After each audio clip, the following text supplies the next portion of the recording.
Ok, salut à tout le monde. Et aujourd'hui, c'est un jour pas comme tous les autres, parce que nous allons bientôt ouvrir la saison des cadeaux. Et par anticipation, je souhaite à tout le monde une joyeuse fête de Noël et bonne heureuse année 2024 pour ceux qui n'auront plus l'occasion de m'entendre parler avant la fin d'année. Aujourd'hui, il était question que je regarde de près ce que la société camerounaise est en train de devenir. Nous sommes tous victimes de ce que les autres avaient qualifié là d'être hors sujet. Et pour mesurer bien ce que je dis, il suffit d'observer attentivement le traitement des questions d'actualité chez nous, tant par les ondes de médias, par les prétendus universitaires et par les charlatans et imposteurs que je dénonce toujours et que je ne vais jamais cesser d'arrêter de dénoncer, qui écument les plateaux de télévision et qui occupent malencontreusement l'espace public. Je dis là d'être hors sujet parce que il y a une évidence certaine, c'est que ceux qui nous dirigent sont au pouvoir pour un nouveau mandat depuis 2018 qu'ils avaient baptisé le mandat des grandes opportunités. Après les deux mandats de grandes ambitions et le mandat des grandes réalisations, ils nous ont embarqués dans un avenir plus ou moins nuageux et incertain en parlant des opportunités. Au moment où 5 ans après, il faut qu'on s'arrête pour évaluer à partir de quel moment les ambitions affichées, même dans le clair-obscur, ont été transformées en réalisation et qu'aujourd'hui, qu'on soit en train de bénéficier de fruits des opportunités, qu'est-ce qu'on constate?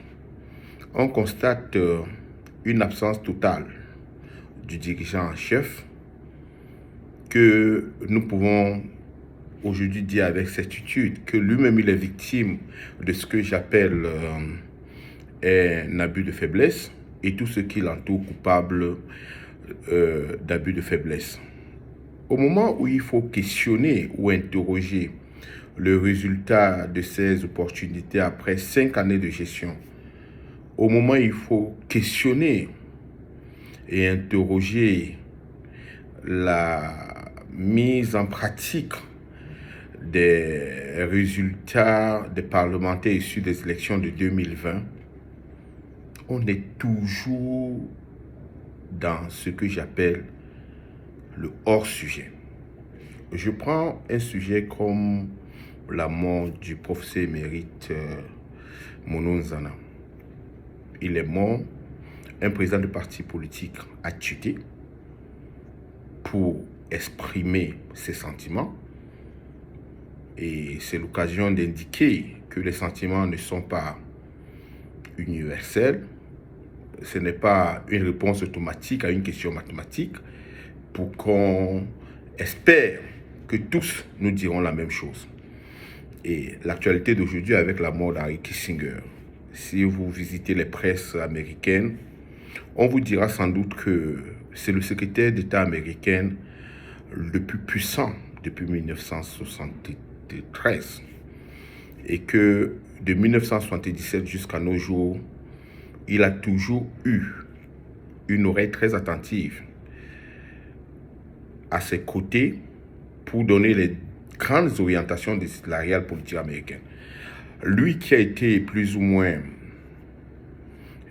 honoré par un prix Nobel en 1973, vous voyez très bien que dans les presses étrangères, il est largué, il est laminé et ça ne gêne personne.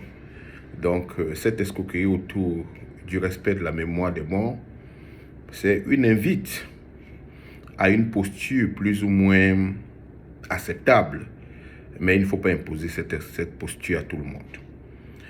Je ne vais pas m'attarder sur cette polémique-là pour dire tout simplement que un décès comme celui-là est toujours une occasion de convoquer au moins deux choses. La première, c'est comment faire pour éviter de telles mésaventures tragiques.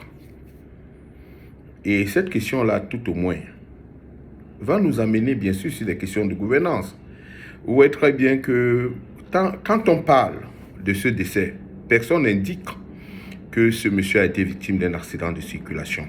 Et tous, nous savons très bien qu'à partir de la prise en charge des accidentés sur la voie publique, on vit pratiquement une condamnation à mort. Parce que qu'est-ce qui arrive quand un citoyen lambda ou un citoyen même bêta est victime d'un accident de circulation? Chacun arrive, le touche, le transporte et le pose dans un taxi. On ne se pose pas la question de savoir quel est le mécanisme mis en place pour apporter assistance aux victimes des accidents de circulation. Dans un pays comme les États-Unis, une fois qu'il y a un accident, on dirait qu'il y a un mode opératoire plus ou moins arrêté qui se met en route.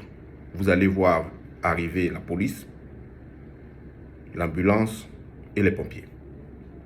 Au Cameroun, on ne veut même pas la mobilisation des trois. On veut tout simplement la mobilisation des ambulanciers et des ambulances. Première défaillance. Deuxième défaillance. Si on va, à partir de la mort de Sock, du jeune comédien, jusqu'au récent, le professeur émérite, vous vous rendrez compte qu'être victime d'un accident de circulation au Cameroun peut s'apparenter à une condamnation à mort. Et il est tout à fait plausible que des hommes réfléchis posent la question de savoir qu'est-ce qui se passe avec la prise en charge des accidentés au service des urgences des hôpitaux. Est-ce qu'il y a un protocole qui est mis en place? Est-ce que les infrastructures hospitalières sont celles plus ou moins efficaces et efficientes pour répondre à de telles sollicitations? Et la troisième question, qui est une question sociale et économique, c'est pour ceux qui ont vu le prof à la fin de sa vie affaibli, amoché, on peut se poser la question de savoir quel est le sort qui est réservé à un professeur émérite de son rang, au point où il meurt dans une pauvreté sans nul autre pareil, et surtout dans l'indifférence même de ses propres camarades du RDPC. Non, on ne se pose pas cette question. Les gens vont vous dire, on a dit qu'il était ethno-tribaliste, c'est ça. On aura même l'occasion de revenir sur cette question d'ethno-tribalisme-là. Pour dire qu'il ne faut pas qu'avec notre intelligence, qu'on est en train de transformer en quelque chose d'embryonnaire, prêt à accepter tout, que des journalistes et leurs affidés, que des prétendus consultants des plateaux de télévision nous imposent des sujets. Je dis ce que j'ai toujours pensé. Le Cameroun est confronté à un problème d'eau. Seulement la question d'eau potable peut faire l'objet de nombreuses réflexions au Cameroun. J'ai vécu au Cameroun dans un quartier comme Koto, où pratiquement les enfants qui y naissent et qui grandissent ne connaissent pas ce que c'est que l'eau potable. Ils boivent l'eau de pluie, qui, avec un plaisir complice, appelle l'eau de forage. On peut regarder autour de nous la propagation des collèges et écoles sans aire de jeu. C'est des questions plus ou moins transversales. Ces questions-là ne sont pas partisanes.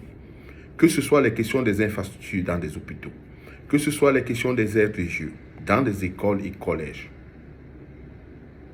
que ce soit les questions de prise en charge des citoyens, que ce soit des questions d'eau, elles sont transpartisanes. On ne va jamais inscrire ça à l'ordre du jour des débats. Parce que le faire, c'est questionner ou interroger le bilan de trois escroqueries politiques, des grandes ambitions, des grandes réalisations et surtout des grandes opportunités. Or, si on questionne ce bilan-là, il va sans doute déboucher sur la responsabilité d'un monsieur qu'on appelle, une insulte encore à l'endroit des intelligences humaines, à être candidat en 2025. Il est question pour nous, citoyens de la République, de prendre notre responsabilité en main pour ne plus être des suiveurs, pour ne plus être ceux qui réagissent. On doit agir. Et l'action, c'est se construire. L'action est pensée. Elle est mise en branle. À défaut d'imposer nos sujets à l'ordre du jour des débats de dimanche, il faut créer ce que nous, on avait appelé des universités populaires. Il faut lancer une série de grands débats sur tout le triangle national pour que ce soit une invite à tous les sujets qui veulent devenir citoyens. Et comme j'ai l'habitude de le dire à la fin de mes vidéos, un autre Cameroun est bien possible, c'est seulement si nous agissons autrement.